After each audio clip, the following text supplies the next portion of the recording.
Hello, friends. This is David Pasqualone, and welcome to this week's Remarkable People podcast episode with our friend Kevin Lowe. Kevin, thanks for being here today, brother. Oh man, thank you for having me, dude. I'm excited to be here. Oh, I am sincerely excited to have you. Ladies and gentlemen, Kevin and I have been talking the last few months. He is a contagiously positive human, and you're about to hear his story. And we all have ups, we all have downs. Sometimes we have more downs than ups, it seems, and they last a long time. But what I love about Kevin is he is no excuses, no, dragging his feet. He's out there, he's making things happen. He's a coach, he's an entrepreneur. He has his own podcast, the Grit, Grace, and Inspiration podcast. And I just consider him a friend, even though we've only known each other a short time. And you will be inspired when you hear this episode. You're going to see how, there's people in the world who have a lot more difficulties than you and I have, even though we may have a heavy load and they don't complain and they make things work. That's Kevin. So, Kevin, thank you for being here today. Well, man, I'm excited to be here. I can't wait, dude. And it's a real honor to be on your show. Oh man, it's an honor to have you. And our listeners are now like, well, what's this all about? Dave's talking about Kevin. So before we cut in, we're gonna start right off with your story, and we're gonna get into the nitty gritty of your life, the good, the bad, the ugly, the pretty, and the pretty ugly. But Yeah, I just wanted to give a quick shout out to My Pillow. You and I were just talking about My Pillow and how awesome their products are, but they're sponsoring today's episode, the Kevin Lowe episode. So thank you, My Pillow. And for all the ladies and gentlemen listening, I'm telling you, it's great stuff. And if you go to their website, mypillow.com, use promo code remarkable, you're going to get up to 80% off everything, all 250 plus products. You'll get 30 to 80% off everything. Most of the time, it's about 50% or more, and you are going to love it. If you don't, you can send it back, but that rarely happens because you are going to love it. You're going to tell your friends, and you're going to use promo code remarkable for years to come. So that's it. That was our quick promotion. Now let's get to the really good stuff. Kevin, talk to us about your life, buddy. Where were your origins? Where were you born? What was your family like? What was the system you grew up under? yeah, man. Well, so I was really blessed. I had a really good childhood going back. So I born and raised here in Ormond Beach, Florida. So we are right next to the more well-known neighbor of Daytona Beach. And so life for me growing up as a kid was honestly great. It was back before, we had social media, we had cell phones and the good old days. And life for me was spent out in the woods or at the beach. I was big into riding dirt bikes. That was something that I did with my dad. Literally every holiday break from school, me and him, we would go camping at a state park over in Brooksville, Florida called Croom. And we would literally spend a week there camping and doing nothing but riding every single day. That was my love. Um, big I guess you could say a big thing happened when I turned 16. And a big thing, like most kids, is they get their first car.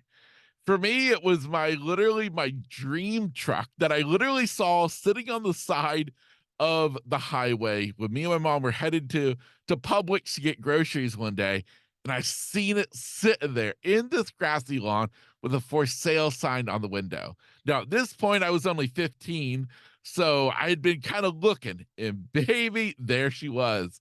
I remember I got home, I couldn't wait to tell my dad about this new truck I saw. And we looked at it.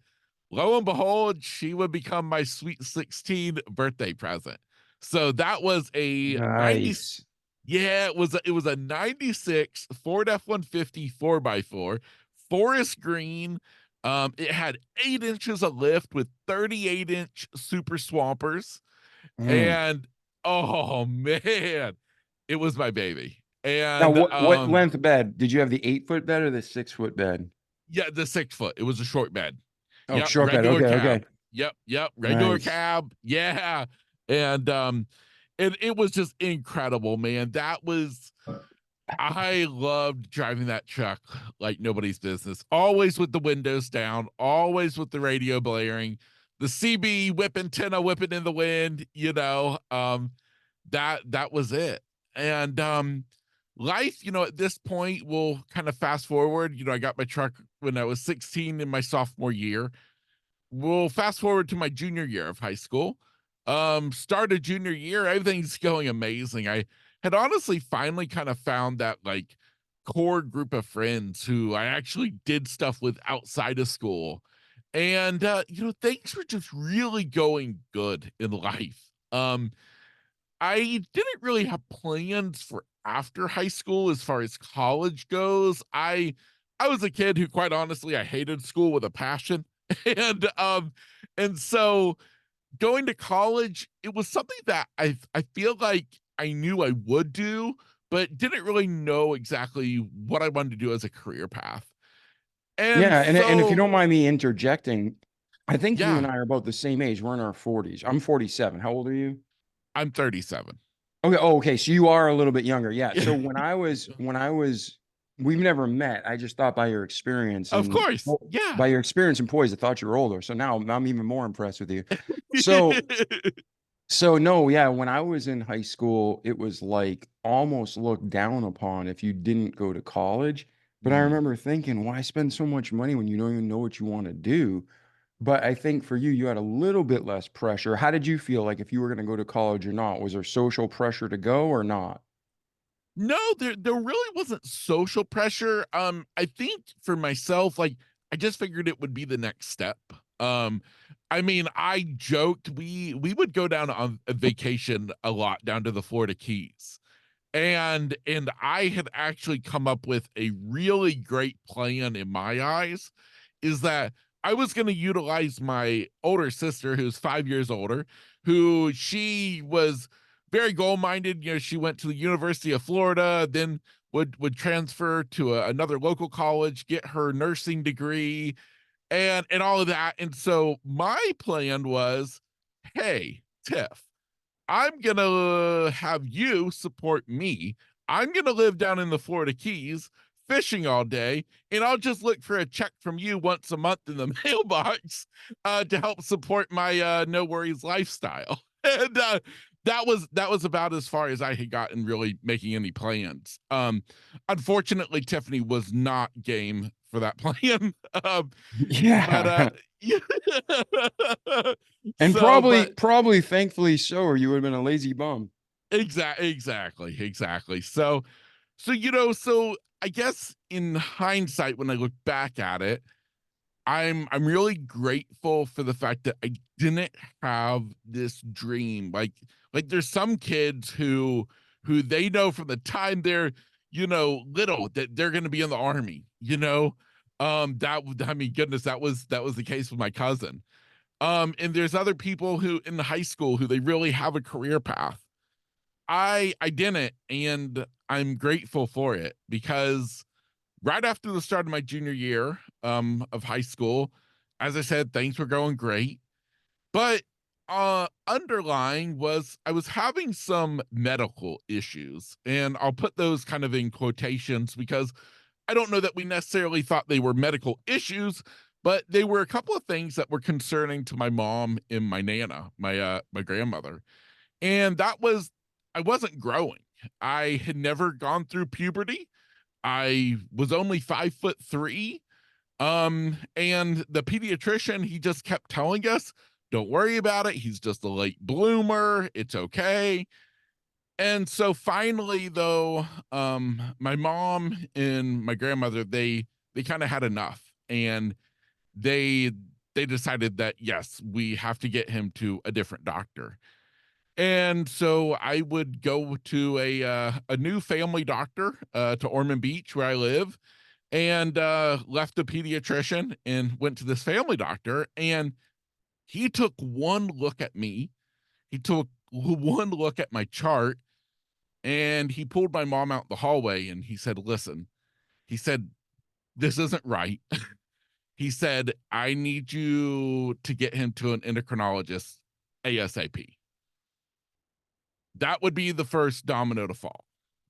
Okay. Um, the next domino to fall would be sitting in the office of the endocrinologist over in Orlando, Florida, sitting in his office, and he said the words of, "Well, I suspect that you have a brain tumor."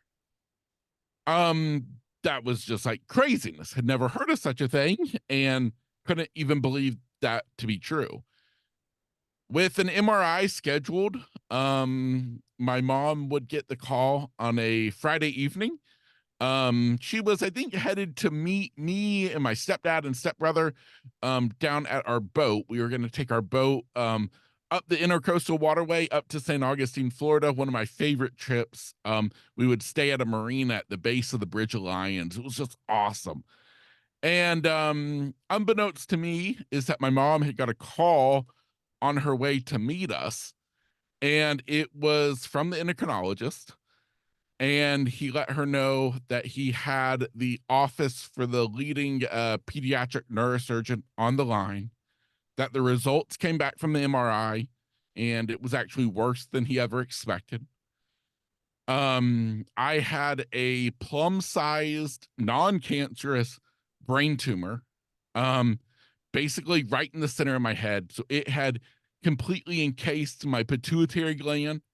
It was in the crosshairs of my optic nerve and was pressing against my carotid artery. Mm, mm. We would find out when we went to the first appointment with the neurosurgeon, that literally they gave me 6 months to live if this tumor was not removed. Thankfully I said that, it was non-cancerous. That was a total plus. And the neurosurgeon, he assured us, he's like, listen, he's like, I do these all the time. He's like, we'll go in. He told me, he's like, you'll be out of school for probably about 3 weeks. He told me that I had to stay off of my dirt bike and four wheeler for 6 months, which I thought was totally unacceptable. But I was going to deal with it.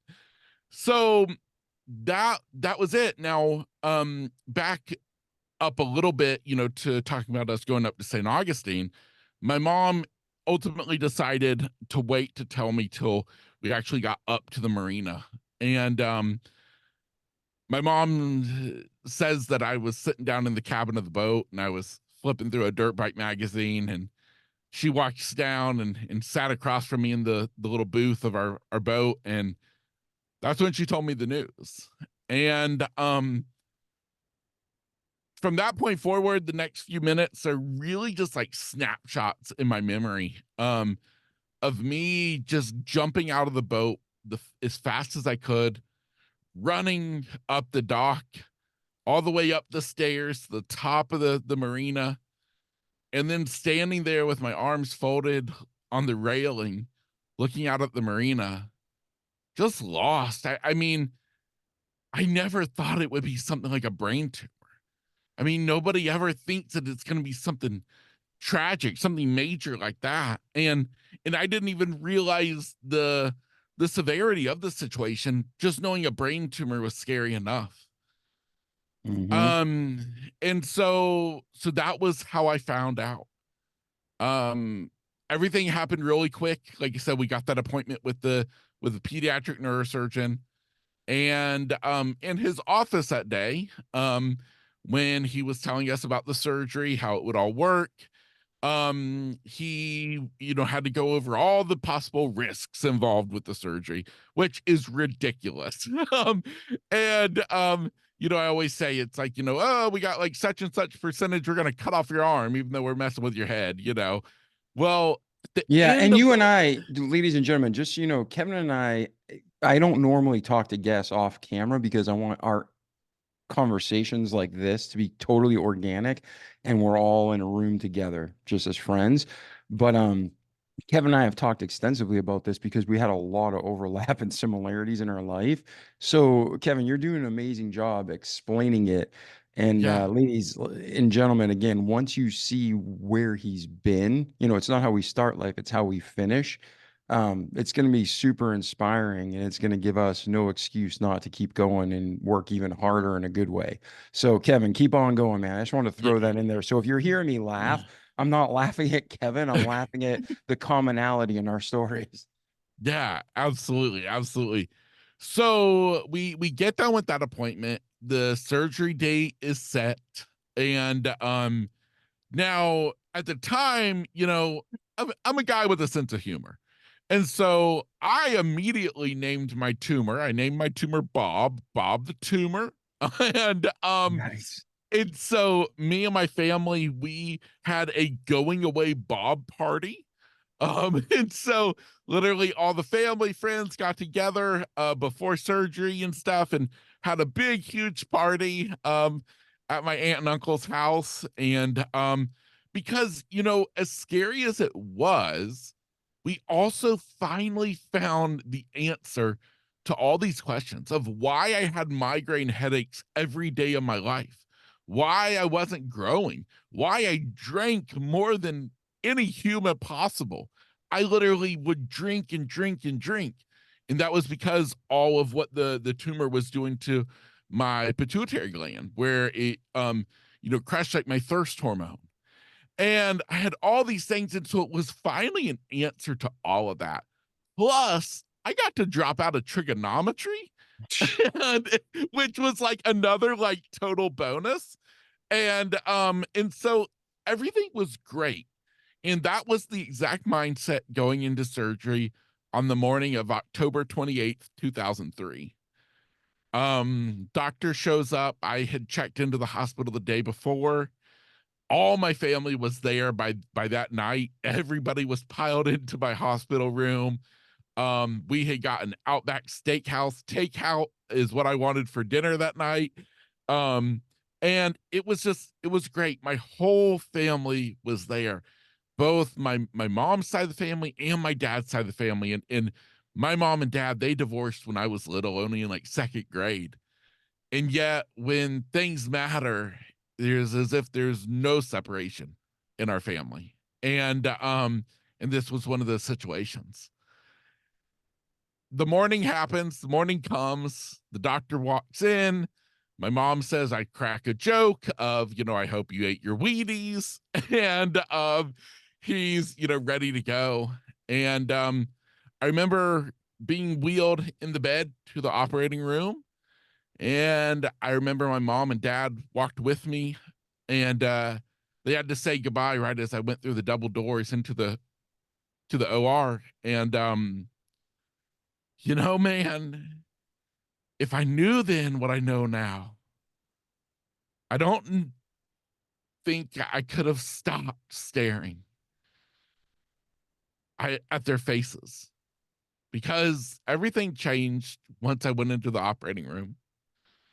The doctor came out hours later, told my family that the surgery was a success, that everything went great, that they removed the tumor. He said everything was good. Um, I remained in the pediatric ICU though. Things were not going as we thought it would go. Apparently I was extremely combative, had all these different type of endocrine levels going haywire. It literally took my entire family, who would take shifts of literally like 15 minutes, 4 people at a time, to just keep me, because they said I kept trying to pull out all the cords and rip off the pulse ox machine and try and pull out the ports and the drains and all this stuff. And they didn't want the hospital staff to strap me down. And so my family would stay in there in shifts and help take care of me. And Yeah, and then there's also other concerns there too, because you just had major surgery. You could bleed out, the pressure exactly, difference. Yeah, there was a exactly, lot of exactly. complications there. Yeah, there was a lot going on. And it was soon after, I'm not sure exactly, it was always forget if it was like 1 day or 3 days after surgery. My mom happened to be in there in the room with me. It was just her and the head nurse. And I kept yanking off the little pulse ox machine off my toe. And the nurse, he was like, Kevin, he's like, you got to stop taking this off. And he's like, do you see this red light? Apparently, there was a blinking red light on the pulse ox machine. He's like, Kevin, do you see this red light? He's like, you don't take this off. He's like, "Do you see the light?" And I said, "No, no, I don't see anything." And when I said that, he looked at my mom. My mom looked at him. He walked over and he turned on the light switch. He turned it on and off, on and off. He's like, "Kevin, do you see this light?" And I said, "No, no, it's just black. It's just black." It was at that moment that they found out that I was left completely blind. Mm. So, no shapes, no shadows, no light, no dark, completely blind. I also lost my ability to smell. I had short term memory loss that lasted a solid 6 months. I had all these medical issues related to no longer having a pituitary gland that now, 20 years later, I still deal with every single day. And that was the new reality that we are plunged into. And I will tell you, for a long time, I would describe it as a world of darkness because that's how it felt for a very long time. And it was the most horrific experience that I could have ever imagined. But I got through it. And my family, I don't remember any of the time after rolling through the operating room. My memory doesn't pick up till a long time later after being back at home. I don't have any memory of the 2 weeks spent in the ICU, coming home. I don't have memory of any of that. Um, but my family will tell you, my mom will tell you that in the hospital and even after coming home, that I always said that God was with me. And one night, my mom, she said that she asked me in the morning, she said, "Kevin," she's like, "each night when you go to bed, I hear you talking." She's like, "Who are you talking to?" And I told her, "Jesus, that he's always there with me."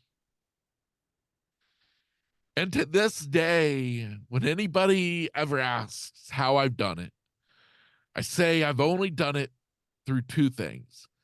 One is my faith, the other is my family. Those two things combined are what have gotten me through literally just a living hell to finally finding joy again in this world, even if I can't see it.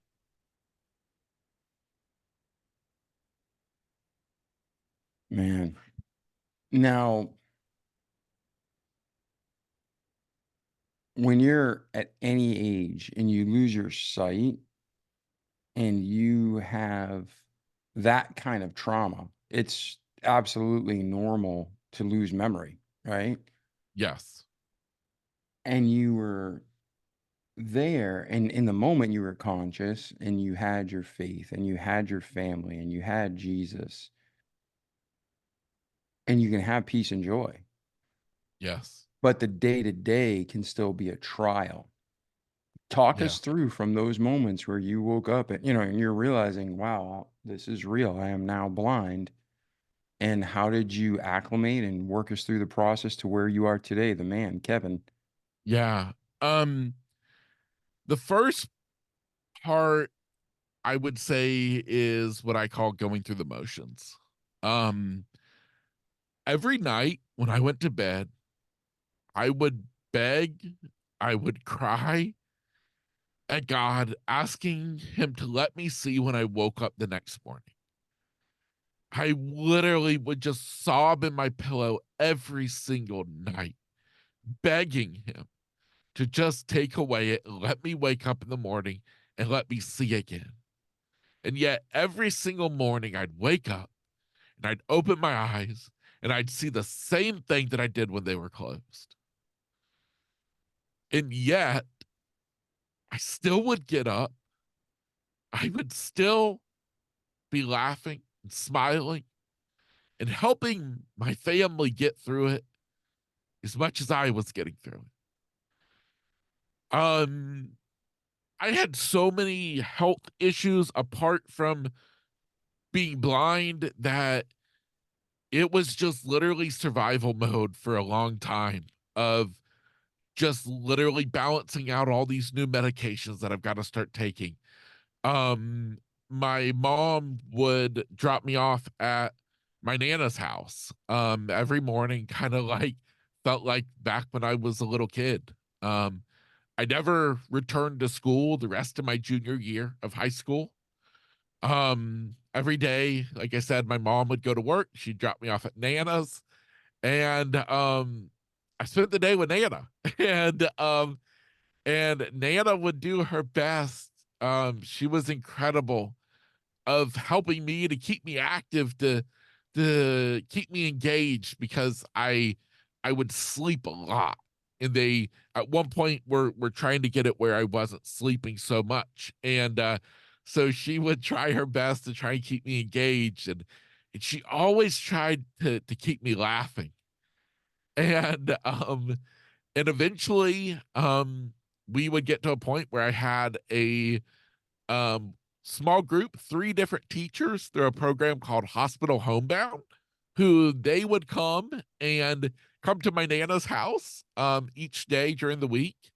And I had one teacher who taught me my school subjects, and another teacher who taught me what I called blind stuff, which I was not real thrilled about, which was like reading braille and learning how to use a talking computer.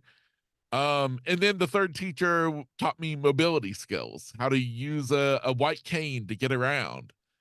Um, Going through the motions. Now, from a personal perspective, I fully believed that I would see again. Everything is fixable. There's a fix for everything. There's a research study going on in China. There's people here in our own country doing different experiments. There's stem cell. There's going to be something that's going to let me see again. And I was buying time until that day happened. And that's how I lived my life for years. It took probably 10 years, 10 years before I finally said to myself that, you know what? I believe in all my heart that I'm going to see again, but it might not be till I'm in heaven. And that's okay, because right now I have more life to live. And that wouldn't happen though for 10 years later. Now, in the time in between that, a lot happened. I caught up with my schoolwork. I made it back to school for the start of my senior year, because this was something that I forgot to mention. As I told you earlier, I was a kid who hated school, totally hated school. And yet, Mhm. for some reason, I kept saying after surgery, I just want to be able to still graduate with my class. I just want to be able to graduate with my class. Why? Why did I have that? Where did that even come from? Why would that even matter? I mean, if you are honest, I got handed the kind of get out of school free card. And yet that was my goal. And so I caught up with the schoolwork, made it back to Seabreeze High School for the start of my senior year. That was rough. I just went back for one class a day. And then the rest I did back at home with those same teachers and my nana. But I wanted to do it because I wanted to be able to take part in my senior year. Now, it was way tougher than I realized it would be, because yeah, I was there, but I wasn't able to walk over and hang out with the group of kids who I always did. No, now I'm have an aide who's helping me just get to class. Um I got to be in there and I got to see kids living the life that I was supposed to be living. And yet God had this happen to me and I didn't understand why he would do that to me. But I kept going. And eventually the year would end, and I would walk across the stage of my high school graduation, class of 2005, and I got my diploma with my class. I did it. And it wasn't till Wow. years and years later that I realized why. When I said I didn't understand why would I even want to do that? And I thought right then that that was all God, because God wanted to show me right off the bat that, Kevin, even in this new world, you are able to do great things. And he wanted to show me immediately that this is not going to stop you from living your life.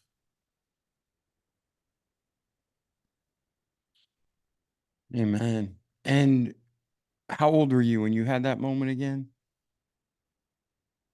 When I had the That moment where you realize this isn't going to stop you. Life is going to go on. um 10 years later, so probably somewhere around 27. Yeah. It took, and that was the thing, man, is I was fortunate that here where I live in Daytona Beach, there's unbeknownst to us, there's a huge blind population, because we have like the world's largest braille book library right near like our community college. We have a Center for the Visually Impaired, Division of Blind Services, all these different organizations. And I was assigned a counselor with, I think, like the Division of Blind Services, and they were involved when I went back to school and all of that. And I remember though that they kept telling, mostly my mom, my nana, that Kevin needs to accept what has happened and move on. He needs to accept this. And I remember that would make me so furious, so furious. But Kevin does things in Kevin's own time. I've always been like that. And it took me time. But eventually I came to that point where I could, as I said, learn to love this life again, just in a whole new way. Yeah. And I think thankfully most people haven't been critically ill or they haven't had such a traumatic, life-changing circumstance like going blind. And ladies and gentlemen, if you're listening to what Kevin's saying, think through when you have a cold. If you have like a 24-hour cold, you're like, whatever, you get better. When you get the flu or something for a week or two, and you're like, man, I'm just tired of being in bed, and you're exhausted and you don't feel good, and then you start kind of getting a bad attitude, right? Because you're tired. And any human, when they're tired, their attitude's not as good, and or it's more of a struggle. They have to put more energy into having a positive outlook, right? Well, then if you've ever had any long-term pain or illness, it's just hard to stay positive in the right mindset because one little trigger can throw you back. So Kevin is in his life right now, and Kevin, correct me if I'm wrong, but you not only had the trauma of going blind and a whole world life shift, but you also have major medical issues because when you have a major surgery, it takes months, if not, sometimes years to recover for your body to when they cut out chunks of your flesh, ladies and gentlemen, especially inside your head, your body has to reroute all that. And it does it quick. God's amazing how he made our bodies, but there's still an acclimation. Like you're not used to it. Then your body has to regenerate and heal. And, it takes sometimes up to 7 years to have a complete cycle of your body to heal. And so Kevin's going through emotional, physical, spiritual. His body's regenerating. He's learning, like he said, three different areas of life with multiple aspects within each life. And your body's taking a beating, your mind's taking a beating, your just every part of you is taking a beating. However, you had your faith, you had your family, and you made it through. So before we go any further, even if it's reflecting, hindsight's 2020. For the people who are listening right now, Kevin, going through similar trials, or who they're watching their family member go through, or a friend, or maybe they have a child that this surgery is about to take place, what kind of advice do you have for them to say, hey, these were some of the catalysts that worked for me to help at least start the process of healing? Yeah. Well, I think the answer is different for whatever stage they're in. For somebody who is maybe at the beginning where they've just found out that they've got to have some type of massive surgery. Um, I honestly think the only thing that any of us can do is we do our due diligence, we find the best doctors, and we pray because sorry. Is we pray about it, about what's to come, because we have to do it. Just like I had to have that surgery. For anybody who's in the midst of life's hard times, and this could be anything imaginable, not just some type of life-shattering moment, but anything that has you in the midst of the hard times of life, and you feel like there's no way out, is I created an equation for myself back then, which is kind of funny. Again, a kid who didn't like school, and yet I come up with a math equation, and that math equation became my motto, and that was faith plus family equals a life worth living. And so I encourage you, if you're going through hard times right now, and you feel like you have no reason to get up tomorrow morning, I want you to find out what that reason is, because I guarantee you that there is something that you love, something that you're passionate about, something that is worth you thriving in life. And I recommend that you figure out what that one thing is, two things, three things, and you keep that at the core. So when you wake up and life is unfair and nothing is right, and you want no more than to just crawl back up in bed and sleep the day away, I want you to remember your base. Your base is that equation. If you have nothing else to live for, you have that to live for. For myself, I was lucky I had two things. I had my family and I had my faith. And those two things got me through literally the worst times of all of this. I mean, there were times when I would lay in bed at night and I would beg God to give me the courage to kill myself, because I wanted nothing more than to be out of this world. And yet, I never did. I never even tried. I never took it another step forward. Why? Well, that was because I always came back to my family.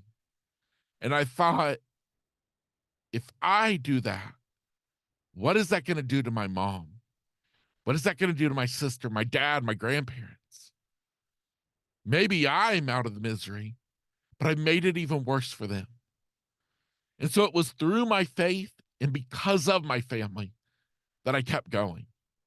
And that is why I always encourage anyone, everyone, to figure out what your base is and to hold that true to your heart in the good times and the bad.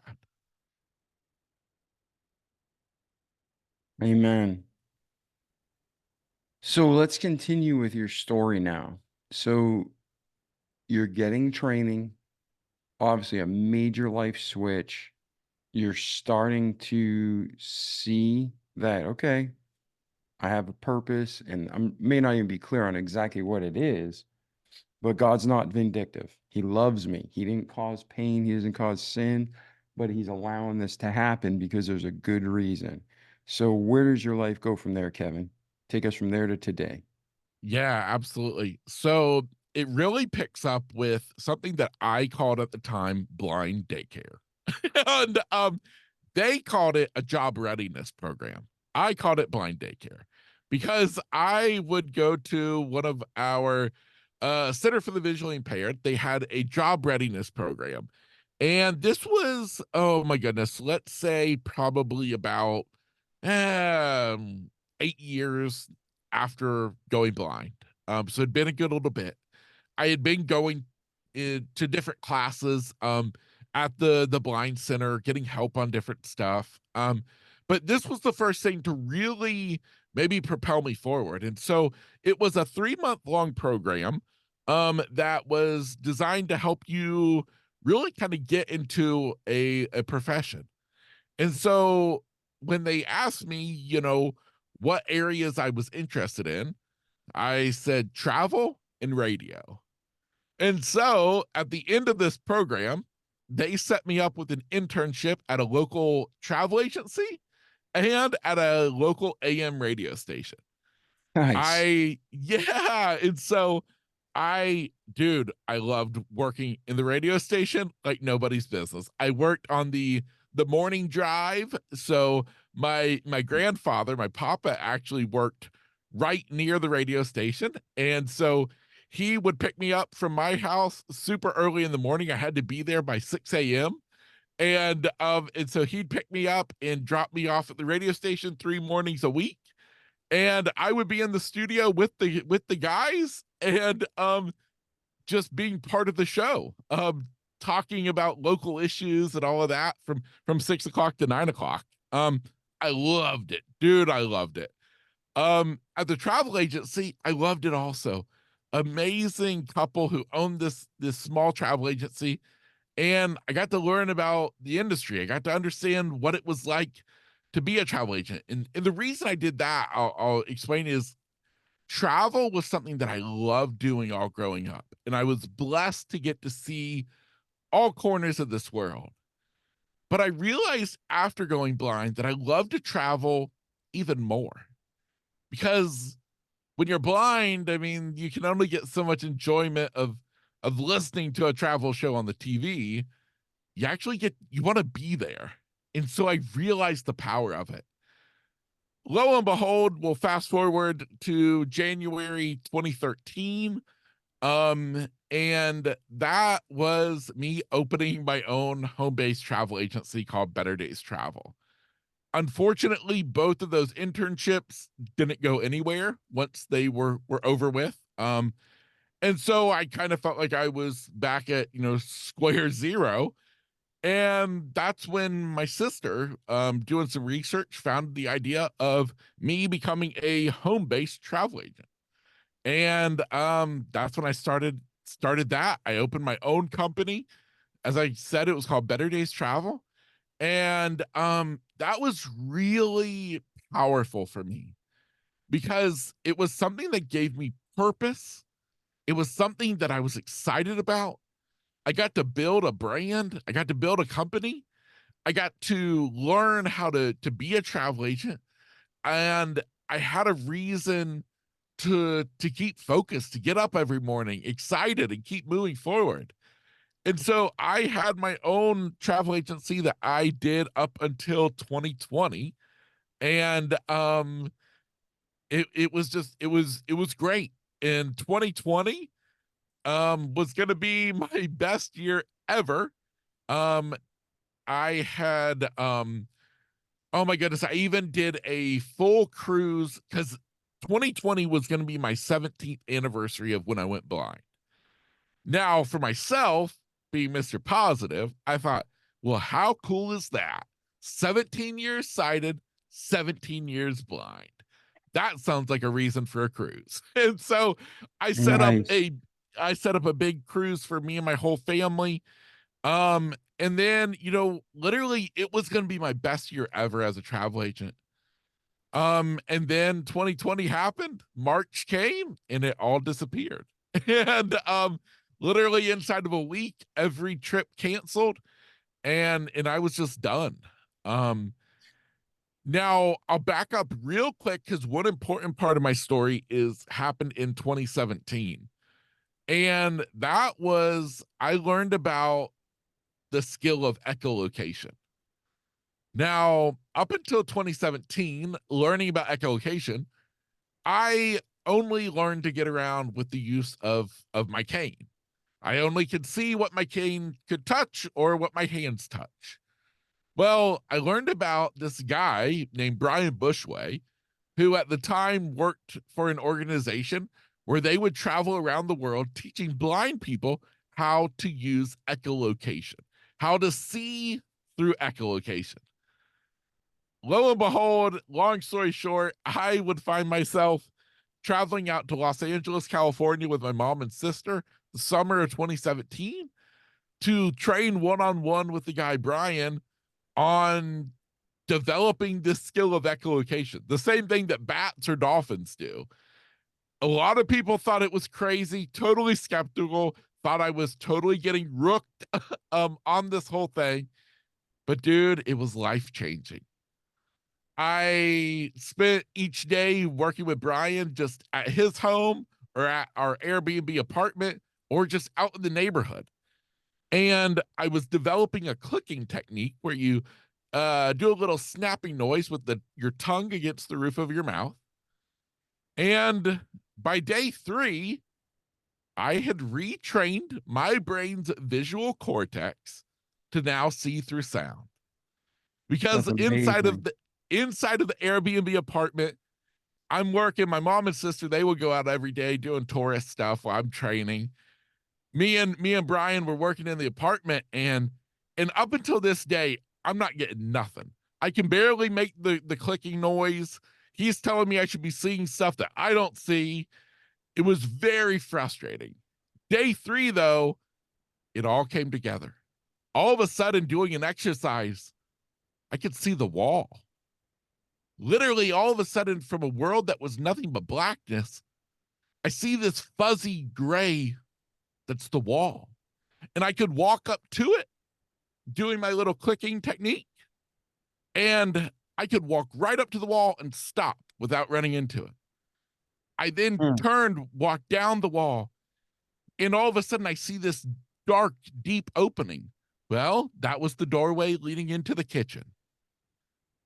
That, my friend, was a game changer. Since that day, my life is no longer black. It's no longer do I feel like I live in a world of darkness, because now my world has dimension. Everything has a shape. Because with this echolocation, I literally can see the surroundings around me. It's not like I used to see. We call it, an acoustic image, but I always think it's cool. Like, walking up to a car, I can see the shape of the car. Everything has a different sound profile. So furniture that is soft, it has a different look to it versus, a metal object that, looks totally different. But I literally learned to see again only through sound. And I can remember on that third day, the night of that third day, which, as I say, was the most transformational day in my life. I remember laying in bed that night going to sleep. And I remember praying, and all of a sudden it kind of hit me, and I just started laughing. And I said, God, I said, you finally let me see again, just in a whole new way. And that was pretty darn amazing. Yeah, I and can't even imagine. It's like, we watch superhero movies and read comic books, and the first thing I thought of was Daredevil. He sees in Yes. this type of echolocation. He's got his $1 billion helmet, but you're doing it based on this man's teaching. And his name was Brian what? Yeah, Brian Bushway. Brian Bushway. And how did he learn this? Did he So just he figure it out? No, so he learned it. So he went blind when he was around, I think, 14 years old. And he was at a blind school out in California and met a guy named Daniel Kish. Now, Daniel Kish, he is kind of like the I would say like the head guy of this whole idea of echolocation. And so Brian actually would work for a long time with him in an organization that they had.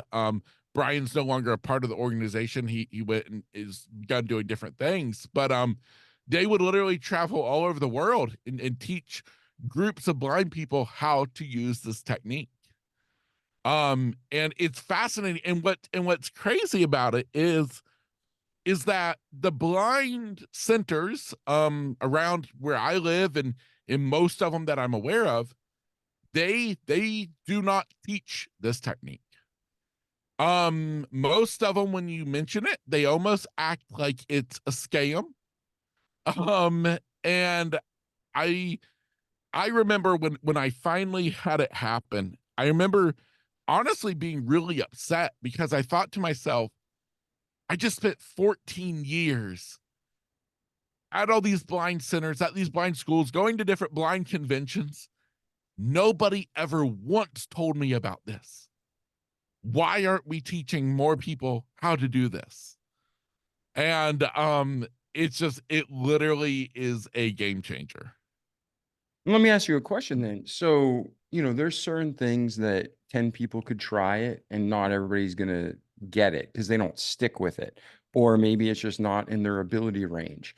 From what you've seen and experienced, Kevin, if you took 100 students, we'll make the math easier, and they all went through this kind of training, how many of them would be able to see this way, do you think? And how many of them would walk away frustrated, like, oh, crap, that didn't work. It was false hope. I don't know. I don't know what statistics are on it.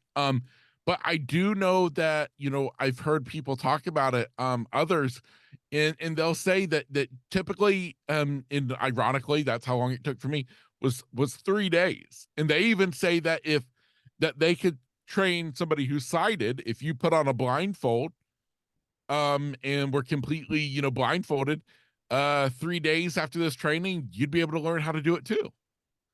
And so I think it's something, I mean, that should be able to be taught to anybody who's able to make a clicking noise with their tongue and are able to hear with their ears to, hear that echo bouncing back at them.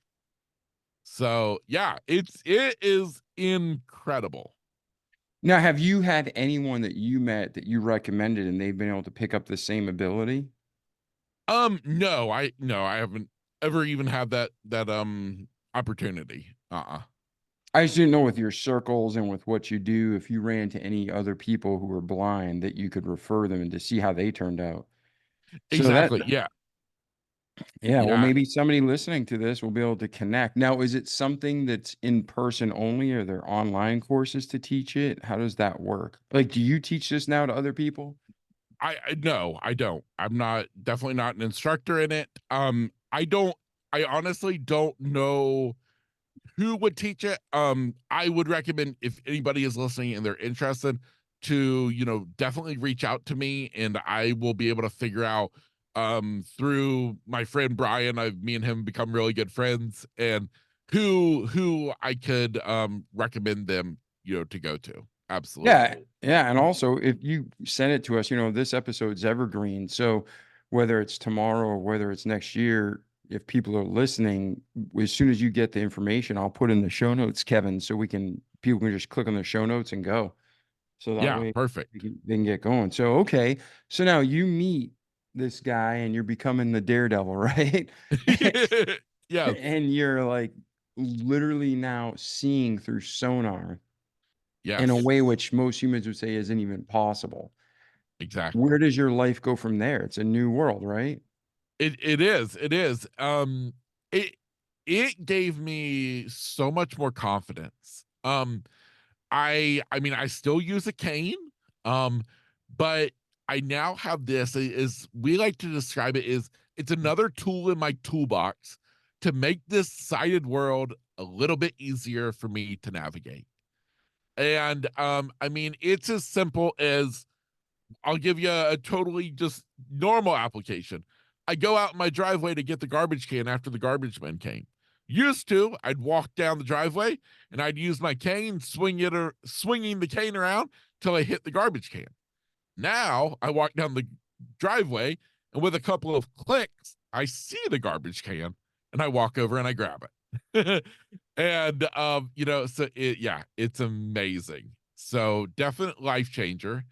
Um And so, I mean, it has totally impacted that, just the confidence of just living in this world. As I said, it just makes things a little bit easier. And I'll jump back now kind of to the other realm. I was on the timeline talking about the travel agency. And but I just wanted to jump back and touch on the 2017 learning echolocation. But back up now to 2020, when we are all in the pandemic, my travel agency has totally just fallen apart. And that is when, unbeknownst to me, I began a new direction in life. And that was me starting up a podcast in May of 2020. Now, funny enough, is that my original plan was to start a YouTube channel. And that's what I was really excited about. I thought, ooh, perfect opportunity. We're in quarantine. I'll start the YouTube channel I've been thinking about. So I start ordering different stuff off Amazon until all of a sudden, dude, it hits me one day like a ton of bricks. Kevin, if you don't have somebody here who can film you, can edit the film, what are you going to do? And I'm like, oh my gosh, what am I going to do? And so at that moment, I was like crushed. And again, my sister, awesome sister, who discovered the idea of the home based traveling agency years earlier, she now tells me about this idea of starting a podcast. My response is, what the heck is a podcast? She tells me, and my response is, well, that's a pretty lame alternative to a YouTube channel. and, but upon further exploring of the idea, I realized, man, I just found my jam, the world of audio. And so I began my podcast. Originally, it was called The Lowdown on Life and Travel, the lowdown, kind of a play on my last name. And I, at the time, still thought I was going to be a travel agent. And so the podcast was focusing on travel related content and how I'm able to be a travel agent, even though I'm blind, and how I travel and all of that. And so I did that with the podcast. That's how I got my feet wet with it. And man, before I knew it, the podcast took over my life. Um, I I literally, dude, it was the most natural evolution I've ever experienced because it just started flowing. It started evolving. The conversation started veering away from travel and getting into people's, stories of overcoming stuff. And so I would end up rebranding the podcast two more times. So it started out as the Lowdown on Life and Travel, then it became the Lowdown with Kevin Lowe as I really switched gears, and then as I really wanted to make it something unique and getting in on the more descriptive words, I rebranded it as Great Grace and Inspiration. And man, the podcast is my opportunity to finally let the rest of the sighted world know what it's like to see somebody only based on their voice, in which they only see them based on the stories that the person shares, the tone in their voice, the emotion. Because I've often said that I feel like I see so much more of this world and of people than the people who can see. It's unbelievable to me on the stuff that I pick up on and that others totally miss. And so through the podcast, I feel like it's a beautiful opportunity to get to do that. And that literally, man, is just brought me up. I mean, time has flown by. And an important lesson, I think, in all of this is I learned something very, very important with the podcast is that a lot of times you wonder, are we going in the right direction in life? Sometimes we're not so sure. Well, I realized something important is that you know how you're going in the right direction when it feels effortless. As a travel agent, I worked at it.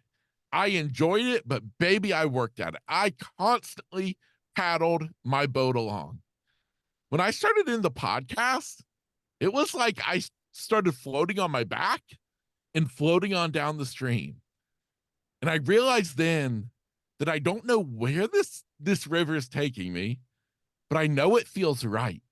And I'm just going to keep following it and see where it leads. And lo and behold, now we're, gosh, coming up on almost 4 years later. Now coaching in addition to the podcast. And oh man, just amazing stuff. With one of the biggest gifts being the opportunity to meet people like yourself, who I always say that if it wasn't for the podcast, I would have never even known these people existed.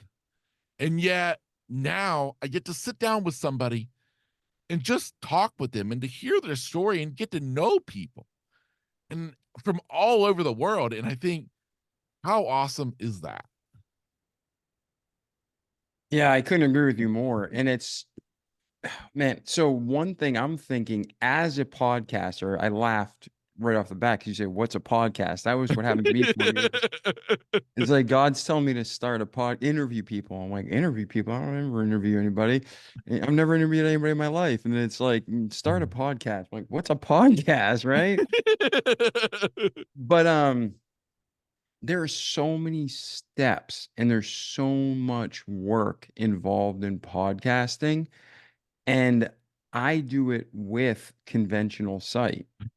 I Yeah. can't even imagine trying to do audio editing even and communicating with guests and clients and building a website. And ladies and gentlemen, check out Kevin's podcast, his artwork, his website. It's all first class. You do such a great job. So, do you have people help you, or do you do it all yourself with an audio reader? Yeah, so I do as much as I can by myself, but when it comes to visual elements, I have an amazing web designer who I actually worked with back when I had my travel agency. And so I still work with her today. As I tell her, I always apologize. I say, I know I'm the pickiest damn blind person there is, but I just need you to change this or I need you to change that. And so I work with her, and I'm really able to do most things all myself. In relation to the podcast itself, I knew really quickly that editing was going to be a problem. And so I went on to Fiverr and I found an editor. And matter of fact, I still work with that editor today, almost 4 years later.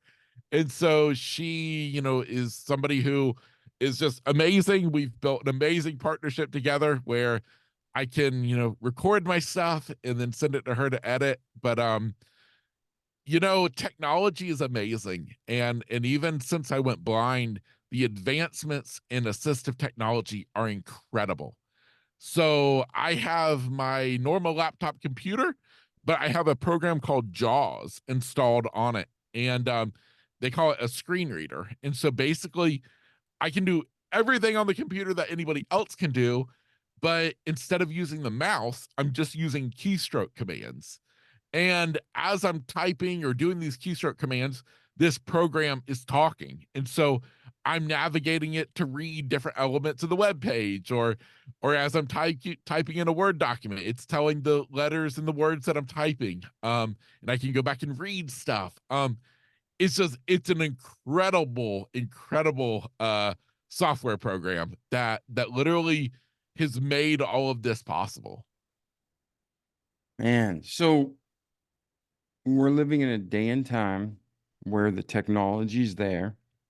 You have a coaching business, a podcast. Where are you today if we missed anything, Kevin? And where are you heading next? How can we, as a remarkable community, help Kevin get to his next destination since you've been so kind to help us today? Oh man, thank you so much, dude. My biggest thing right now, man, is I just want to be sure that I'm helping as many people as I can possibly help. Because I realize that there's so many people who are hurting, who are going through stuff. And I just want to be able to be that voice to remind them to not give up, to keep going. And whether it's through the podcast to inspire them, whether it's through coaching to empower them, I just want to be there to propel them forward, to remind them, that that this life is worth living and to give them another little boost to get them there. Um, that's my whole mission. Yeah, man, I would just love it if anybody who was into the podcast checked out Grit, Grace, and Inspiration. And I also, man, if it's cool if I announce it, I have a really cool personal development tracker that I'd love to tell people how they could get that if that's cool. Yeah, 100%, man. Yeah, so I created a really cool, I think it's really cool anyways, a personal development tracker that is called a Rise and Thrive personal development tracker. It's a neat way to kind of gamify the idea of becoming the best version of you. And so it's just in Google Docs or Microsoft Excel. And it's a fun way to keep track of the different things you're doing throughout the day. There's 14 different activities. Each one has a point value. And you try to beat your score. Try to see what your score is today versus tomorrow. And if that sounds like your kind of deal, well, I made it super easy. And you can text the word RISE, RISE, to the phone number 33777. Again, just text the word RISE to 33777. Nice. That I think that will be something we can all check out and really enjoy and thrive from. So thank you so much, Kevin. Yeah. So let me ask you a question. I don't want to skip anything between your birth and today, but I consider you, you know, you're positive, you're encouraging, you're inspiring, and you have downtime too. Everybody, especially people Hmm. who are strong and leaders and they help inspire others, they usually had to go to real dark places to get that kind of outlook on life. So, is there anything else we can do to encourage you? We can check out the app, we can check out your website, we can check out your podcast. That all is simple, right, ladies and gentlemen? But that's super encouraging for a podcaster to see their numbers grow, that people are being affected positively, and then reach out and shoot Kevin an email and just say, "Hey, man, this really helped. Thank you." I've had, and I'm sure you have too, Kevin. You just hear one quote and it literally changes your life because it reprograms your thinking, correct? Oh, absolutely. 100%. Yeah. So, is there anything we can do for you to help you on your journey besides what we talked about, beside in prayer? But is there anything Yeah. else we can do to help you, Kevin? Yeah, I the biggest thing honestly is whether it's you listening today or maybe you know somebody in your life who is struggling, who's having a hard time, who you keep thinking of ways in which you wish you could help them. I would love it if you would tell them about my podcast. I share every week the stories of people just like you or me or them who are who have been through the hard times in life and they've gotten through it. And I feel like when we're down, we need to hear those stories of people who've been right there where we are. And we need to know that there is a light at the end of the tunnel. And so my biggest thing is please share my podcast, Grit, Grace, and Inspiration with that person. That honestly would be the biggest thing that I would ask anybody to do. Awesome. And we will do that, my friend. Um, if you don't mind me asking, I'm intrigued with the echolocation. I think no, it's just because God made us so amazing and we use so little of the gifts He's given us. And when you see with this echolocation, are there colors involved or is it just shades of gray? Yeah, good question. Good question. No color. So it is all shades of gray, black. So think of so everything has a different what we call kind of acoustic definition or acoustic quality. So things that are soft, like if I am somewhere in, let's say there's a cloth sofa. When I do a click, I can see the shape of the sofa, but it's not real super defined. And it's more just kind of like we'll say like a fuzzy kind of gray color. Versus if I walk into a public restroom and I'm trying to find the sync. I'll do a couple of clicks and I will get what I describe as a ping. And I describe the ping as like, those commercials for, maybe it's for like a dishwasher detergent and it shows the little shine coming off of like a wine glass. Yeah. That's how I describe like a metal faucet, is when I do the click, I'll get a little ping off of the metal surface. Nice. And so there, I know that is there. And then I mean, it's even as wild as I mean, like the other day, I was shopping with my mom and sister. We were in Walmart, and sometimes echolocation even works when I'm not actively making the clicking technique. It's just other noises around me. And I remember walking and I remember just looking off to my right for some reason. And it was so funny because I saw my mom. I could just see her figure, this black like figure of her. And it's always so funny when stuff like that happens. And it's really, really remarkable. Yeah, no, I don't know why your story is so inspiring, but that intrigues me to a totally different part of my brain. And then also, do you see motion or do you see still images? Um, uh, no, I guess I'm trying to think. I mean, Or is it so many still images coming back fast that it's almost like a when you're flipping through a book, it's like an old cartoon reel. 24 yeah, frames like, per well, second like, makes a video.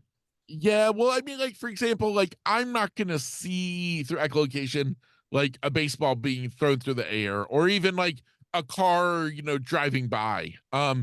I mean, I'm gonna pick up more on that, just literally just the noise of the car driving by, than really being able to echolocate like something truly in motion. I've honestly never really thought about that so much before. So I can't tell you exactly, but I would think that would be pretty hard. Yeah. No, I was just wondering. I didn't know. I Yeah. was just trying to see how it Yeah. worked. There's probably moms and dads listening now and their kid is blind and they're like, they don't want to believe something and be disappointed. But Yeah. at the same time, if there's hope, what parent wouldn't do anything they could for their kids or even for yourself? And that's Yeah. why I was like, if this was your kid, is this something you'd invest in paying for them to try to get Yes. their sight through sonal location? Yeah. And I want to tell you a really cool way to make this all come back home where everybody can understand exactly what I'm talking about with echolocation. Have you ever been driving in the car before and you have the windows down and you can hear every time you pass by like a tree or a mailbox? You know what Yes. I'm Yeah. talking about? That is Yeah. echolocation. That is the sound of the car bouncing off of that object. Now, of course, you're not seeing the shape of it, but that is the power of an echo, of echolocation bouncing back off of that object, which I always think is a cool way to tell somebody. I will tell you that the skill is even something that I actually started picking up without realizing it before I even went out to do the training. And that I remember walking down a plaza one day with my mom, and it was a shopping plaza. We're walking down the front sidewalk, which is covered. And just from the sound of our footsteps, all of a sudden I realized every time we passed a column, I could see it. This dark object, I could tell we were passing by. And I remember asking my instructor, and he's like, "Yeah," he's like, "That's just literally, a passive form of echolocation that your brain was already beginning to adopt." So yeah, and so then with this, we just take it from passive to active, where we're making that echo with the clicking noise of my tongue, to see the stuff around me. Nice. Well, and then how often do you click? Is it like one click? Is it 10 clicks? Like how do you get that image? Um, I Like you mean, come to my condo, you come up to Pensacola, you visit, you walk in my condo, you don't want to run into anything, so you click. How many yeah, times do you click to see around? yeah. I mean, I'm clicking just uh I don't know, a few times. I mean, it's not like a machine gun clicking noise, but I'm clicking, in a new environment like that. Yeah, I mean, I'm clicking, I don't know, every few seconds or so, I guess. Yeah, Yeah, and I I don't mean, want to bombard you with questions. So no, you're right. no, This is no, no. like something that to me is so hopeful, and your Oh, life is yes. inspiring and you're motivating. And this is just one piece of it, which I know you didn't even, like you said, it's not even your thing. You just learned it from someone. But ladies and gentlemen, check out the show notes, check out Kevin's podcast, check out his website, reach out to him to continue the conversation. And I really thank you for being here, Kevin, because to me, it's like you have a positive attitude. You're not making excuses. You're adapting and overcoming. You're Christ-like in the sense of, you're moving forward despite the circumstances and you're making things happen. And I think that's what we're all supposed to be. So thank you for being a positive influence and, not crawling in bed and crying. We all have those moments, but you're living in the moving forward. So thank you for being a great example and encouragement. Oh man, I appreciate it so much. It means the world to me, and honest to goodness, dude, I just appreciate you for giving me the opportunity to even be here today to share my story. Sharing my story, my testimony, man, it's something that I'm truly passionate about, and sharing the good times and the bad. With all this, just hope that I say that I've come to a point in my life when I realize that if something I can say can help somebody else, then I have to believe that all of this that I've gone through has been worth it. Yeah, 100%. And like you said, even at one point, you were talking about having the quote unquote courage to commit suicide, where Satan will try to trick us into so many different thoughts and make Mhm. things sound reasonable. And, suicide's a permanent solution Yep. for a temporary problem. Yes, exactly. So if you're out there thinking of suicide, get that crap out of your head right now. If Yep. someone has, Kevin has been in low places, I've been in low places and agony for not just days or weeks or months, but years. And I'm not saying everything's going to turn out great. I can't promise that. But God loves you. He's not vindictive. Satan's the bastard who causes all the pain, all the torment, all the hardships. And if you're still alive, it's because you have a special purpose. And it's not God torturing you. It's God has a plan for you. So don't ever commit suicide or think that. And I'm not saying it can't get tough. Kevin will say the same thing. Yeah, there's low moments, dark moments, hard moments, but suicide's never the solution. That's just a satanic thought he's trying to plant in you. So make sure you go to God. Like Kevin talked about his faith many times, God's always there for you, even if everybody else has left us. So just cling to him and know that this is a short life. And when it's over in his time, you're going to be in eternity with God if you've trusted him as your savior by faith. So, Kevin, I appreciate you, man. Any final thoughts to our listeners before we wrap it up for today? Just with what you were saying, I think the thing that I just wanted to share is to remember the big picture about life is that sometimes we get so just overwhelmed with what we're going through right now. But if we look at life like a big picture, like a car cruising down the interstate, the troubles, even the big ones, in the grand scheme of things, they're just a bump in the road. And so if you can just picture yourself driving down the highway and that the problem you're dealing with today is just a bump in the road, a bump, and then you keep cruising, keep your eye focused forward, and then whew, just the future is there for you.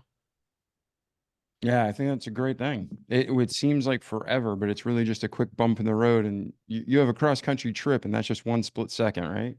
Yep, exactly. Awesome. Well, Kevin, thanks for hanging out with us today. Ladies and gentlemen, like our slogan says, don't just listen to the great content Kevin brought, but do it, repeat it each day so you can have a great life in this world, but most importantly, in eternity to come. So I'm David Pasqualone. This is our remarkable friend and brother, Kevin Lowe.